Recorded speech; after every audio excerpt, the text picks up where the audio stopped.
Yogesh Gupta IPS എന്നൊരു police ഉദ്യോഗസ്ഥനെ vigilance director സ്ഥാനത്ത് നിന്ന് നീക്കി അദ്ദേഹത്തെ ഫയർ ആൻഡ് സേഫ്റ്റിയുടെ ഡയറക്ടറായിട്ട് നിയമിച്ചു എന്നൊരു വാർത്ത കഴിഞ്ഞ ദിവസം പത്രങ്ങളിലുണ്ടായിരുന്നു. ഇത് ഇടയ്ക്കിടയ്ക്ക് നടത്തുന്ന ഒരു അഭ്യാസമായതുകൊണ്ട് ആരും അധികം ശ്രദ്ധിച്ചില്ല. യോഗേഷ് ഗുപ്ത വിജിലൻസ് ഡയറക്ടറായിട്ട് അധികം നാളായില്ല. അത് അങ്ങനെ ആരും അധികം നാളിരുന്ന് ജോലി ചെയ്യുന്നൊരു തസ്തികയല്ല. അവിടെ അധികം നാളിരുന്നാൽ മിക്കവാറും സസ്പെൻഷനാണ് കിട്ടാറ്. പ്രത്യേകിച്ച് നമ്മുടെ ഡോക്ടർ ജേക്കബ് തോമസിൻ്റെയൊക്കെ അനുഭവം ഓർമ്മയുണ്ടല്ലോ. അതുപോലെയുള്ള ഉദ്യോഗസ്ഥന്മാർ ഇരുന്നപ്പോൾ വലിയ ഭീഷണികളുണ്ടായിരുന്നു. സസ്പെൻഷനിൽ അവസാനിച്ചു. സർവീസിൽ നിന്ന് വിരമിക്കുന്നതിന് മുമ്പ് സർവീസിൽ തിരിച്ചെടുത്തു. പക്ഷേ റിട്ടയർ ചെയ്ത് ഇത്ര നാളായിട്ട് പെൻഷൻ അവിടെ ഗ്രാറ്റുവിറ്റി ആയിട്ട് കിട്ടിയിട്ടില്ല.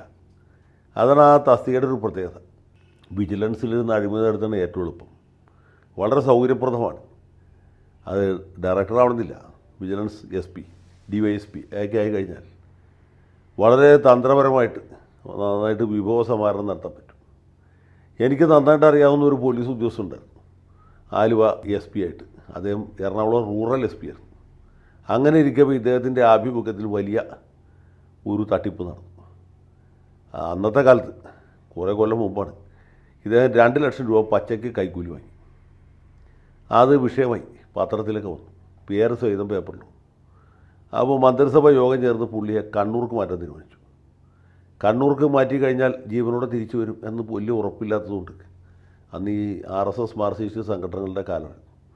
പുള്ളി പറഞ്ഞു, എന്നെ ദൈവത്തോർത്ത് എവിടേക്ക് വേണമെങ്കിൽ മാറ്റിക്കോ, കണ്ണൂർക്ക് മാറ്റില്ലെന്ന്.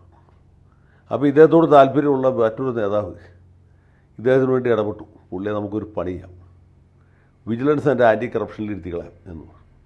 അങ്ങനെ പുള്ളി vigilance and anti corruption SP ആയിട്ട് നിയമിതനായി. 2 ജില്ലകളുടെ ചുമതലയാണ് അദ്ദേഹത്തിനുണ്ടായത്. ജില്ലകളുടെ പേര് ഞാൻ പറയുന്നില്ല. ചുരുക്കി പറഞ്ഞ ആ 2 ജില്ലകളിലും അഴിമതിയേ ഇല്ലാതായി. പുള്ളി അവിടെ ചെന്ന് ഉടനെ തന്നെ വിവിധ വകുപ്പുകളിലുള്ള അഴിമതിക്കാരായ ഉദ്യോഗസ്ഥന്മാരുടെ ഒരു പട്ടിക തയ്യാറാക്കി. മരാമത്ത് വകുപ്പിൽ ഇന്ന ആളുകൾ, ഇറിഗേഷൻ വകുപ്പിൽ ഇന്ന ആളുകൾ, സഹകരണ വകുപ്പിൽ ഇന്ന ആളുകൾ, ഈ ലീഗൽ ആൻഡ് മെട്രോളജിയിൽ ഇന്ന ആളുകൾ. ഏറ്റവും അധികം കൈക്കൂലി അഴിമതി നടക്കുന്നൊരു വകുപ്പാണ്. അതുപോലെ മണ്ണ് പരിശോധിക്കുന്ന വകുപ്പുണ്ടല്ലോ, ജിയോളജി ഡിപ്പാർട്ട്മെൻറ്റിൽ. അവിടുത്തെ വലിയ വലിയ അഴിമതിക്കാരുടെ ഒരു പട്ടിക തയ്യാറാക്കി. എന്നിട്ട് ഇവർ ഓരോരുത്തരും പുള്ളി ഫോൺ ചെയ്തിട്ട് പറഞ്ഞു, നിങ്ങളെക്കുറിച്ച് ഒരു പരാതി ഇവിടെ കിട്ടിയിട്ടുണ്ട്, എന്താ ചെയ്യേണ്ടത്? ചുരുക്കി പറഞ്ഞാൽ ഇദ്ദേഹത്തിന് ചുമതലയുള്ള 2 ജില്ലകളിലും അഴിമതി എന്ന് പറഞ്ഞ സാധനം ഇല്ലാണ്ടായി. പുള്ളിയുടെ സമ്പദ് വ്യവസ്ഥ ഒന്നുകൂടി പുഷ്ടിപ്പെടുകയും ചെയ്തു. അങ്ങനെ അദ്ദേഹം ഇരുന്ന അത്രയും കാലം, 4 കൊല്ലത്തിലധികം, ഈ 2 ജില്ലകളെയും അഴിമതി മുക്തമാക്കി മാറ്റാൻ അദ്ദേഹത്തിന് സാധിച്ചു. ഈ മാന്യൻ്റെ പേര് ഞാൻ മറന്നുപോയതല്ല, എനിക്ക് നല്ല ഓർമ്മയുണ്ട്. ഇനിയൊരു അവസരത്തിൽ പറയാം എന്ന് വിചാരിച്ച് മാറ്റി വയ്ക്കുകയാണ്. അപ്പോൾ ഇതാണ് ഈ വിജിലൻസ് ആൻഡ് ആൻറ്റി കറപ്ഷൻ വകുപ്പിൻ്റെ ഒരു പ്രത്യേകത. അവിടെയാണ് യോഗേഷ് ഗുപ്ത എന്ന് പറഞ്ഞ ആളെ എത്തുന്നത്. അപ്പോഴാണ് അദ്ദേഹത്തിന് മുമ്പിൽ ഒരു പരാതി വരുന്നത്. നമ്മുടെ കണ്ണൂർ ADMനെ മരണത്തിലേക്ക് തള്ളിവിട്ട സഖാവ് PP ദിവ്യ ഉണ്ടല്ലോ.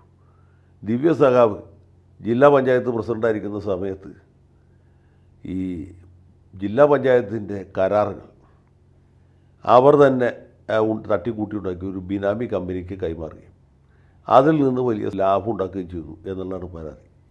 ഏതായാലും പരാതി കിട്ടിയ ഉടനെ തന്നെ ഇതിൻ്റെ പുറകിലുള്ളവരാരൊക്കെയാണ്, മുമ്പിലുള്ളവരാരൊക്കെയാണ്, ഇങ്ങനെ ഒരു പരാതി പരിഗണിച്ചാൽ അതുകൊണ്ട് കേരളത്തിൽ വിജിലൻസ് സംവിധാനത്തിനുണ്ടാകാവുന്ന ഒരു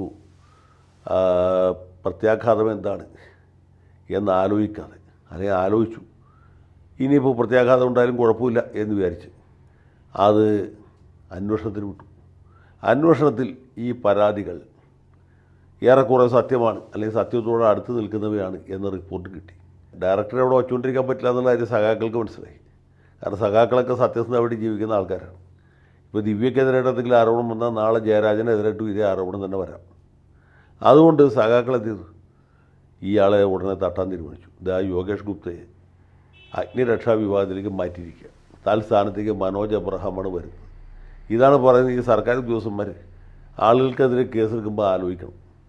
നമുക്ക് ഉപ്പും ചോറും തരുന്ന ആരാണ്? കാരണഭൂതനായ പിണറായി സഖാവാണ്.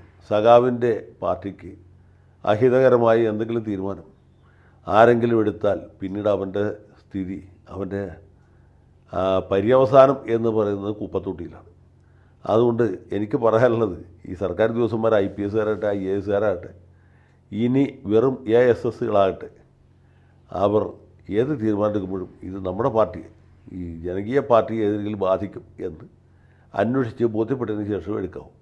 അതുകൊണ്ട് ആർക്കും ഒരു ദോഷവും വരില്ല എന്നുള്ള കാര്യം വളരെ വളരെ വ്യക്തമാണ്.